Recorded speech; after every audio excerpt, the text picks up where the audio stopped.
संत ज्ञानेश्वर महाराज, संत तुकाराम महाराज यांच्यासह अनेक संतांनी खरं तर अनुभवलेले पंढरपूरचे श्री विठ्ठल रुक्मिणी मंदिर आता पुन्हा एकदा आपल्या मूळ ऐतिहासिक रूपात उजळून निघत आहे. मंदिरातील जतन आणि संवर्धनाच्या कामाअंतर्गत सध्या दगडी बांधकामाचे पॉलिशिंग सुरू असून यामुळे अनेक वर्षापासून काळाच्या ओघात झाकल्या गेलेल्या दगडी शिल्पकला आणि कलाकुसरी पुन्हा स्पष्टपणे दिसू लागल्याचे चित्र आपल्याला खरं तर पाहायला मिळतं.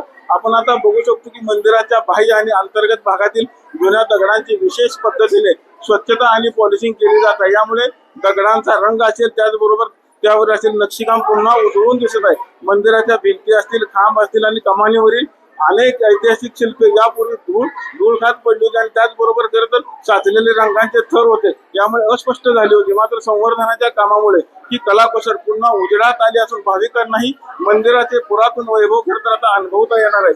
700 वर्षापूर्वीचा इतिहास लाभलेल्या या मंदिराचे मूळ स्वरूपात जपण्याचा प्रयत्न सुरू असून संवर्धनाचे काम पूर्ण झाल्यानंतर विठ्ठल मंदिर अधिक आकर्षक आणि ऐतिहासिक स्वरूपात खरं तर भाविकांना पाहता येणार आहे. त्यामुळे आपण जर आता बघितलं तर सोळखांबे असेल, चारखांबे असेल, विविध भागांमध्ये खरं तर या कलाकुसरीचं काम स्पष्टपणे दिसताना आपल्याला पाहायला मिळतं. कारण जर आपण बघितलं या मूर्ती खरं तर आपण बघू शकतो पॉलिशिंगचं काम कशा पद्धतीने सुरू आहे. यामुळे त्या सगळ्या दगडी भिंती आता पुन्हा भाविकांना अगदी मूळ स्वरूपात पाहता येणार आहे. विठ्ठल मंदिरातून कॅमेरामॅन जगदीश सर, रवी लवेकर, TV9 मराठी.